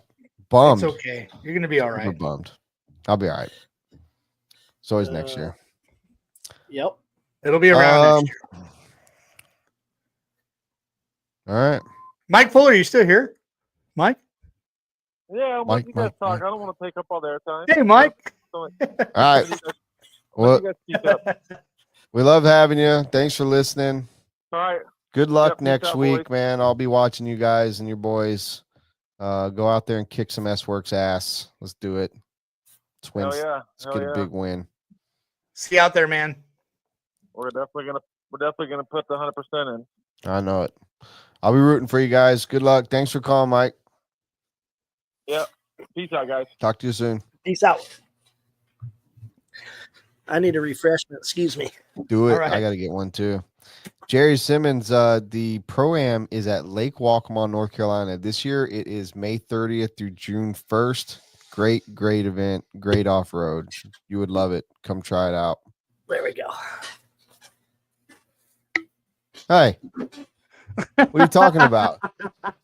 It's right. It's right. It's right there, Joe. See, Joe, if you would have given it to me, it would have been like right there. Oh, that's like only because he only has two of his own bodies. Don't listen to him. Don't listen to him. Jeez, I've got world champions and just badass bodies back here. Matter of fact, this one right here.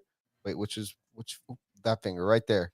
That one's signed by almost everybody at Worlds last year. So that's a special body right there.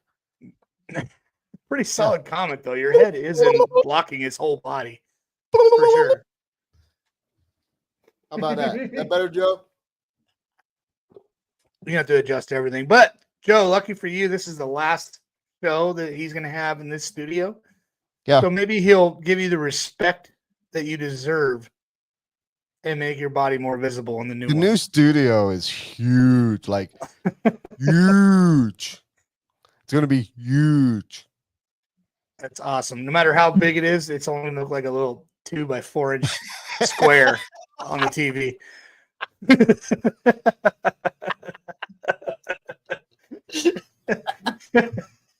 Fuck you, Chase.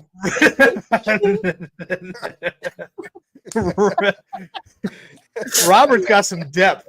Take some tips from Robert showing the angle and the depth of his studio. So you might want to mess with your cameras a little bit. No. That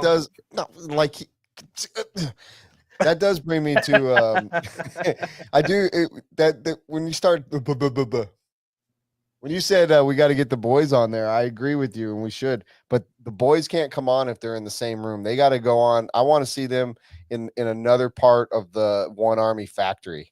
It can't just be in an office or something. We got to see some equipment or something. You know, we want to see some. I want to bring them on to watch them make fuel. So, like in the kit. I think they're probably both upstairs above me right now. We built a mezzanine above the office, and that's their RC area. Nice. Where they do all their prepping and parts and all that stuff. So it's we had to do something. Well, that would be cool. That's Barry calling you. No, this was a bad idea, man. Why did you choose to do this? Hold on a second. What's up? So have you got any other questions for Mr. Bartlett or Chase? Brendan says they're making fuel right now while they're watching. Oh man, I wish you could transfer phones and go up there, show a little bit of the compound, and have them up there in their suit. That's top secret. That's next door. Okay. Oh. All right. Jeez. I just see them with big sticks, like big old barrels, like mixing. Yeah. When you brought up Breaking Bad, I started thinking like, oh man, can you imagine the badass fuel that's being made? Yeah. In those yellow duck suits. Yeah. The witch's brew. Sounds spicy. Is that 30%? Yes, sir. Oh yeah. Oh yeah. Yes, sir. Or better known as moonshine. And for us, it's like, I know some of the fuels have lots of different stuff in it. Ours is probably the most simple out there. It's just nitromethanol and the oil package. We don't put anything special in, no oxygenators, no nothing in them. And the oil package is a Castrol synthetic blend, so it's not 100% synthetic like most of the fuels. So you don't have to run after-run oil. If you want to, great. I mean, I wouldn't tell you not to do it if that's what you always do, but you definitely don't need to do it with our fuel. So I feel like there is a hidden question from this Jerry Simmons guy. Do you know Jerry Simmons? I don't believe so. I don't know if I do either. However, he has asked multiple times, what do you think about lack of parts for X-ray? Now, I'm going to go out on a limb. I like within X-ray or within 1Army? Like, is it a lack of parts? Is it a lack of parts availability right now, or is it like a lack of optional parts? Because I know X-ray makes everything in-house, and they're pretty innovative. So I'm not too sure what the question is. Yeah. Why don't you call in, Jerry? Let's get Jerry. The number back on. Here's the number right there, Jerry. Call in, Jerry. 1100. I mean, for us, like from our side, lack of X-ray parts. I mean, we make an X-ray mount, but like Brent was saying, they do everything in-house and they're changing the car so much all the time that it's hard to justify making a batch of parts that are going to be obsolete in a month. You know, it's the same thing with Associated. We have that problem doing Associated stuff. You know, probably the most stable platform out there, I would say, is like Mugen and S-Works and, well, Hot Bodies, just because nothing's really happening. But, you know, it's hard that companies are changing all the time. And I'm glad that companies are changing, but it's hard for an aftermarket company to keep up with all the different brands, because you're going to sit on inventory and then you're like, well, was it even worth it? Yeah, for sure. I mean, you hit it on the head. The industry moves so fast. So obviously you have to pick, as an aftermarket company, you have to pick your battles, you know? Yes. So X-ray for me, and I think I understand the question, but for me, X-ray would be like almost off limits, because they can change something tomorrow without having to do a run of parts. Mm-hmm. You know, just like you guys can, which is awesome. Like that's the ability of being a job shop. Yeah, I mean, and you know, we're not a job shop though. Honestly, we're more of a prototyping facility that we do some short run production for certain customers, not all of our customers, because I don't like production work, honestly, you know, but if it makes sense, and, you know, like our brand, of course, I'm going to produce that stuff in house. I'm not going to go outside. It doesn't make sense. So, but we usually look at things where we're only doing, like the defense parts that we do, we might do 10 parts, you know, so we're actually like prototyping for them. So when you do something like that, they basically are paying you to do it. They test it, and then they take those parts and have them mass produced if they like it, or yes, or they go to a facility that they use more for production work. Instead of it's weird how the defense stuff works. They go to shops that do prototyping and short run production, and then if that shop wants to take on the production work, they have the opportunity to do that. But most of the shops like us, we don't have very many machines, so I hate tying up the machines in production work, because then we can't do any other work. Right. Makes sense. You know, so for me, the short run production sort of stuff, or onesie, twosies, tens, makes more sense. And honestly, it keeps me more interested in doing you're not just like, it's not that mundane, repetitive part. Pushing the button. Load metal, hit button, load metal, hit button. You know, I can teach my grandson how to do that. Right. Yeah. So like, pushing this button is definitely less fun than designing and creating and all that stuff. Absolutely. And, you know, the one thing that I would say that not that I don't like it, but some of the defense stuff is you're so compartmentalized in the parts that the part that you're making, you don't even really know what the part is or does. So you can see things in the design. Like, I've done enough parts in my life over time that I'm like, yeah, they can't want that, but that's the model and that's the print, so we have to make it that way. Right. And then they come back with a revision and like, oh yeah, we need to move this. And I'm like, yeah, I could have told you knew it that ahead of time. You know? Right. But we don't ever get to see the whole assembly. We speaking of these parts, we've got Jerry on the phone. Bitchin'. All right, Jerry, you're on wheel and trigger. Can you hear me? Oh, yes. Yeah. What's up, Jerry? Check one. Hey, first time caller, long time listener. Hey, love you. Awesome. Thank you. Great to hear from you. So, I just had questions about the X-ray parts. I got an X-ray car. It's the new model, the 25 dirt version, right?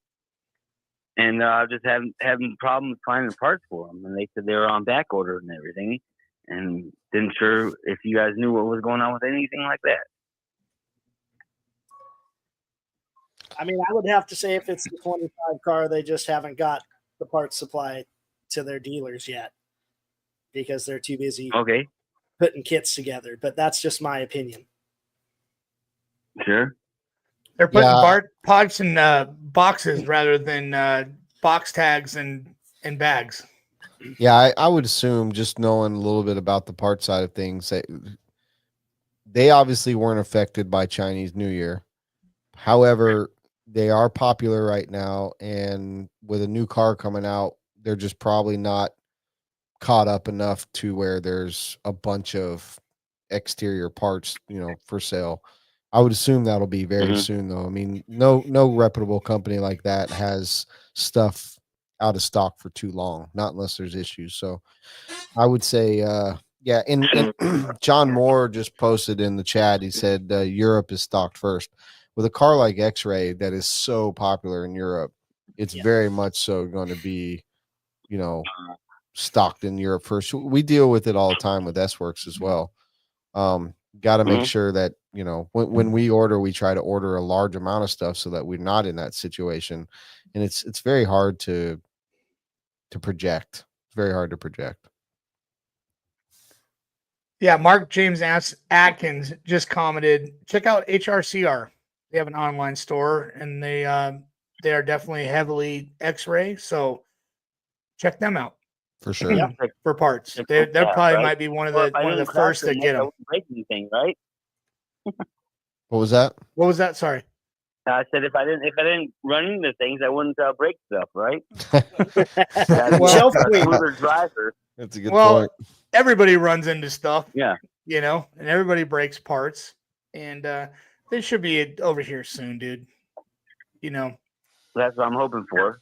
It's like I just got a new car, and then the one part breaks, and they gotta wait for it when I get her back out on the track. Are you part of any like X-Ray Facebook groups or anything like that? No. You should look into like joining some of those team or X-Ray user groups or whatnot. And a lot of times you can post something like, hey, I'm out of this and I can't find it. I can't race without it.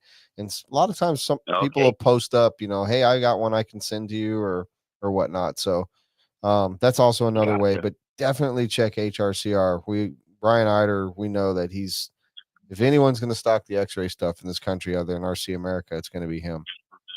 Definitely. Mm-hmm. Yeah, and if it really gets bad, you'd be surprised how many parts from other manufacturers will fit on your car if you just kind of size stuff up and know how to use your Dremel. Oh, well, sure. That's a little custom work, huh? Absolutely. That's the funnest part about RC is messing around a little bit. Yep. But definitely Yeah, definitely HRCR, because like Brent said, Brian is fully vested in them, and I don't know, there's got to be a lot of parts from the 24 car that fit the 25. So it's he's probably got it. Yeah. Sure. Okay. Well, awesome. I appreciate your time. Oh yeah, Jerry. And I love your show, guys. Thanks for listening, brother. We appreciate you. Oh yeah, absolutely. And I hope to see you at the Pro-Am. I hope to see you at the Pro-Am. Well, I'd love absolutely. To get out there. It'll be great. Hell yeah. All right, buddy. Right on, man. Come up and say hi. I will, hopefully so. All right, man. Take care. Good luck with your car, dude. Oh, thanks, man. Yeah, I feel like I'm having a good time here talking with you guys. This is great. Yeah, hell yeah. Right on. You're welcome anytime. Yeah, fanboy, and peace out. Bye. Hell yeah. I think we're officially man-panions with Jerry.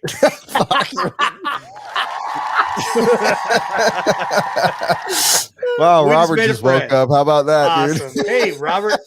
Good to see you. Hey, Hear Robert. you, buddy. I can't see you. Only Brent can see you. Well, yeah, Mike can see his eyes open right now. There they are. He's awake. We need a Robert cam, dude. We need one so bad. I know he wants to be the inconspicuous Robert secret guy. It's just awesome, though. Not you, Robert. Our producer, Robert Ehrlich. Well, you're saying I'm not awesome. I see how you are. No. Our Jesus, producer. This is how you treat our guests, dude. No, your awesomeness God. is at equal. Yes, I don't know. I'm sorry, Robert. I'm sorry, man. It's just this. I don't approve. Jeez, Brent, who you hang out with? Tell me about it, dude. The people I keep. Fuck. It's tough, dude. Beach RC is a bunch of I'm just happy nice to be here, I don't even know why I'm here. But I'm happy to be here. We talked about it earlier about how your pits are rad, and I got to see that firsthand at HRCR last year at Nationals. And what's crazy is we're totally opposite sides of the country, and that's the way I operate. We're very similar in the sense that it's come one, come all. Beach RC is about the people, the racing, the fun. Like we like to enjoy the camaraderie, and I've always been like that. That's how I've approached it. I think that's why the brand grew the way it did. And, so we can see eye to eye on that. Very, very close. That is how I live this industry. So I appreciate you for doing it. And I got to see it, with all the guys that you had in there last year. It was awesome. It's just awesome. And they stand out like so good. They're beautiful. And we both, what's crazy, we both have camo. Mine's buggy camo. I don't know if you guys ever noticed, mine are the buggies and they're all camo. But I'm all about it, man. Just pile everybody into one tent and let's stay warm. Let's drink beer. Let's listen to music and let's go out and have some fun. Oh yeah. And just the camaraderie and the rousting of each other in there. It's, most of the time you go home at night with a sore stomach from laughing for so much. Yeah. Lockjaw. Absolutely. Yeah. That's it. We got another call. Who we got, Robert? All right, we've got BJ Williams. Ooh, the stat man. You are on Wheel and Trigger. Skiggity stat man. Good evening, Brent and Chase and Robert Bartlett. Glad to be on once again. Now, I had to do a little extra research for this one because I wanted to make sure I got this right. But when I heard you have Robert Bartlett on, I had to go back to it. It's too bad the guys aren't going to be at the DNC this year because Dylan Bartlett had one of the greatest runs by one driver in a single DNC 3 years ago. I remember that. I was there. It was epic. If he bumped up 5 times in Nitro Buggy and nearly won the whole thing. Yes. If not for a late crash in the A main, he would have had probably the greatest runs. Actually, I still think it's one of the greatest bump-up runs I've seen from anybody at DNC in the history of ever. Yeah. There was one other one. There was one other one that was noted as well as Dylan Peterson. I can't remember if he was in Sportsman or Intermediate at the time, but he bumped to the B or possibly the A from the H.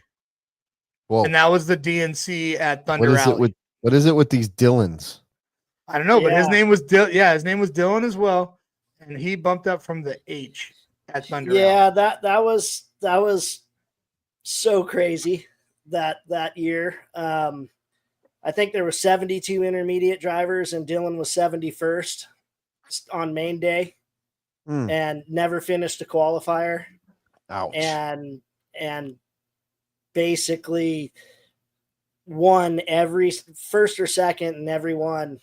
And when he won the B and we got to the A, it was like our pit area was over. Whoever had anything going on, it was over. We had Dylan's car down to a bare chassis, and there was guys doing diffs. There was guys doing shocks. There was guys, cleaning parts, mounting tires, charging batteries. That car had just been through war that whole day.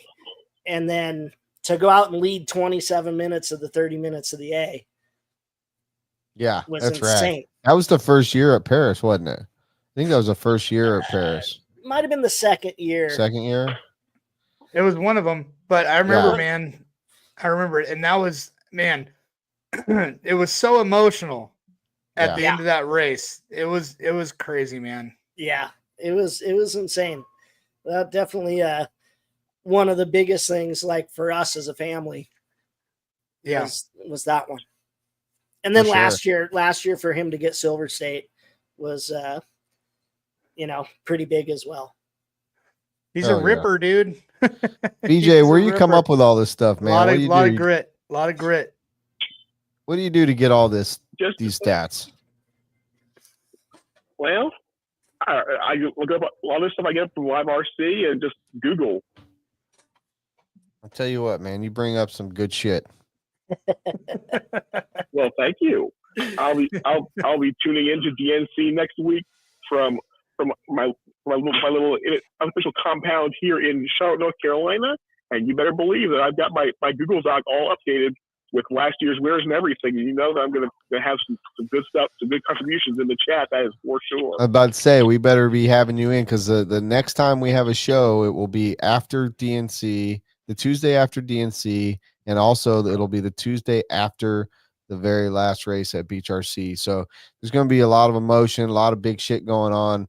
So I'm excited to see. Obviously, we'll have DNC playing on all the TVs at Beach RC, but I'm excited to see what kind of stats you can come up with for that one. Well, I will do my best to live up to those expectations. Right on, BJ. Thank you, man. Well, appreciate you calling in, BJ. Right, as always, man. Thank you. Yes, thank you. Thanks much. Talk to you next time. Later, brother. Yeah, just to recap on that, what Dylan did was absolutely incredible. That DNC, man. I mean, nobody wants to work that hard ever, but dude, that was awesome. It was really showed kind of like what our compound was about, because everybody just dropped everything to make that happen. Yeah. So we need to have a DNC show. It needs to be just, you're starting to see these memories of people posting up stuff. Like, we need to do a DNC focused show. Yeah, I mean, there's definitely a lot of recaps you could do about DNC over the years, for sure. Yeah, absolutely. And Tuesday after DNC, holy cow, I won't be recovered. That's for sure. Just crack another beer, you'll be all right. Right, get back on the horse. It takes so many days to get over a 5-day nitro race. Physically, mentally, hydrationally, bro, you need to drink water a lot, dude. While you're there too. He drinks water every day. He's drinking water right now. No, not you know what? Cooler, if I'm going to complain one thing Mountains. About the dirt, they don't have one water fountain. Not one. They got hoses. What am I supposed to do? They got hoses. I mean, there's usually ice cubes on the tops of my beers. I'll suckle one. Just trying to keep the mountains blue. Miles Lane says, "Hair of the dog, you can do it." I can do it. We're gonna be fine. We got a caller. Robert, send him in. Last caller of the night. Or her. Last caller of the night. Well, you know this one. Better be a good one. You are on the Wheel and Trigger Show. Hey, Bo. What's up, boys? How you doing? What is up, Big Joe? What is this fucking spelling that he put on there? Long time listener, first time caller. How's it feel to look at the half of your body? Where's all these E's coming from, dude? Who does this shit? I've been gone for 2 months. Jesus. Hey, Joe, how's it feel to just fix check the American education system overnight? Okay. I'm sorry. Robert, how you guys doing? Is very we don't have to pay him very much, so we don't expect a lot. Look, man, I'm just taking it how it shows up in Skype. Don't get mad at me. Bro, this is a Skype problem, not a Robert problem.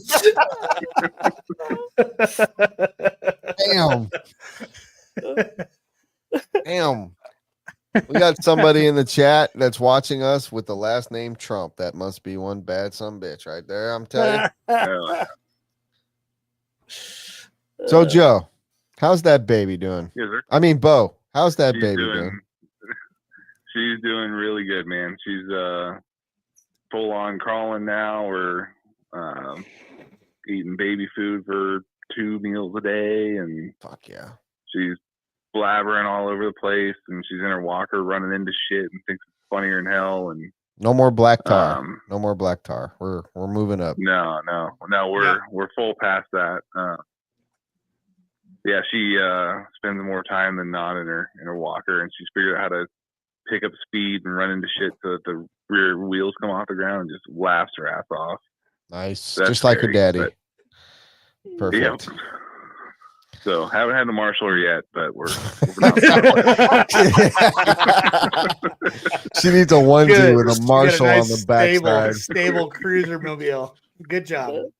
Well, we saw that you had a really great run up there at Motorama. Not your normal Motorama, but a new Motorama for Bo Jornhorst.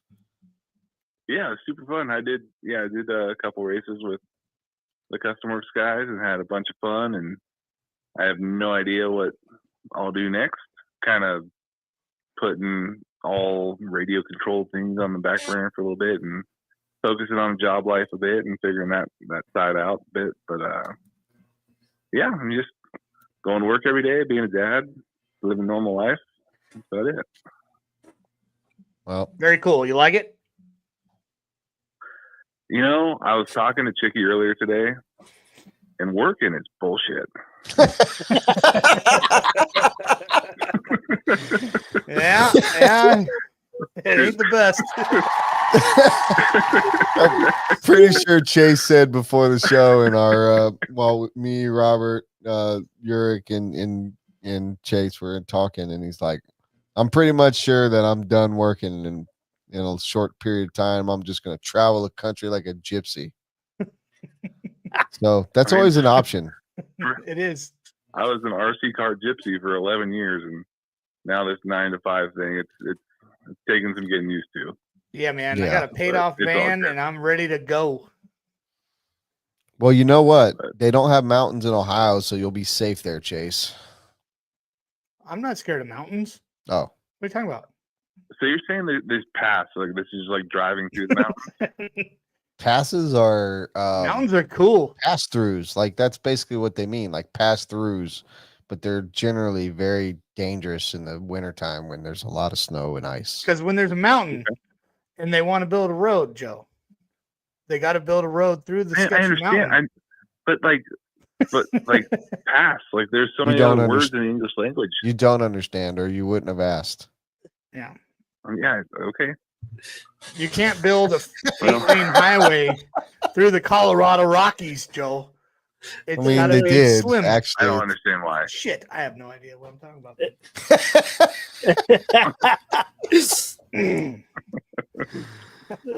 Oh, shit. Well, at least you guys got Ohio State Buckeyes, so amen.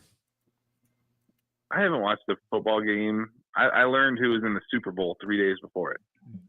Vinny LaFada said you can always do OnlyFans. Yeah, only Joe's. Classic fucking post right there, dude. OnlyJoes.com. Only Joe's. Instead, yeah, just make sure it's like Bo Jornhorst's OnlyFans page. No one would know it was you. It'd be really discreet. It'd be awesome. Just be like Hobels. It'd be like the end of Talladega Nights. Yeah, exactly like the end of Talladega Nights. I'll be Mike Honcho.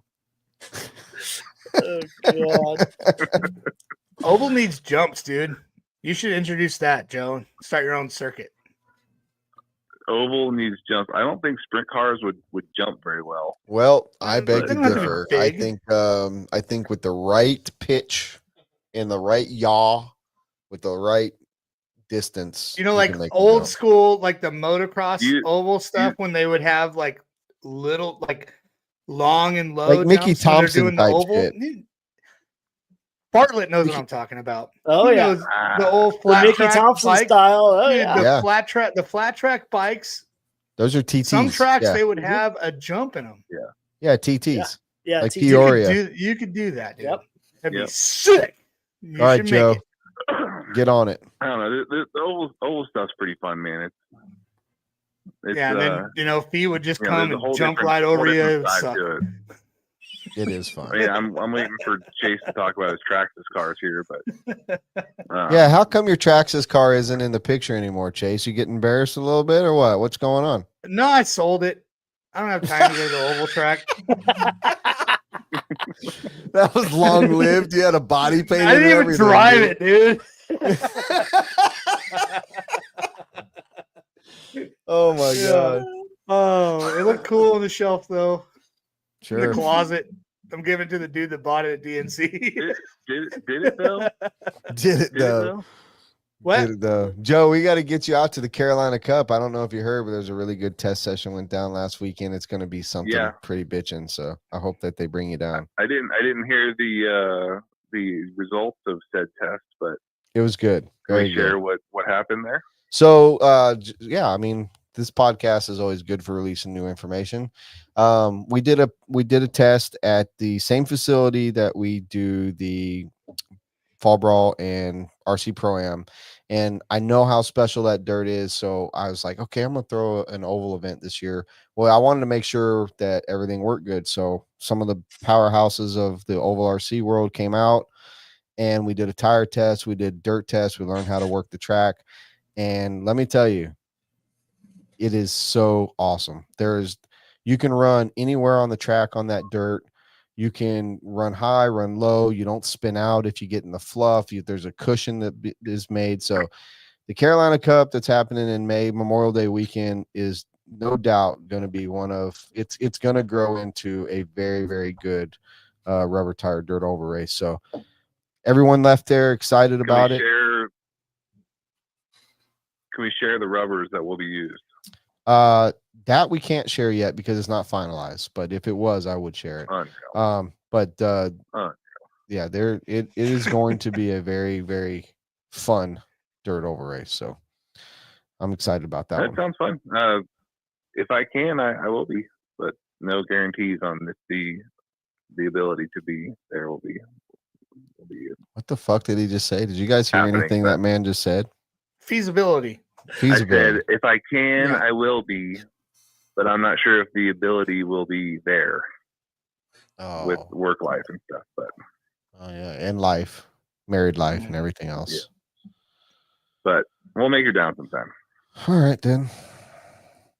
We're right on. Well, thanks, Joe. Thanks for calling in. We're gonna wrap this thing up. Of course. Thanks, Biggity Bo. All right, you guys have a good night. You too. Hey, by the way, that body looks fucking amazing right behind my head. Oh, by the way, Chase, I did send more bodies for you. So don't at me. Get with Brent. No, you did not. You sent them to me. He's trying to start a feud.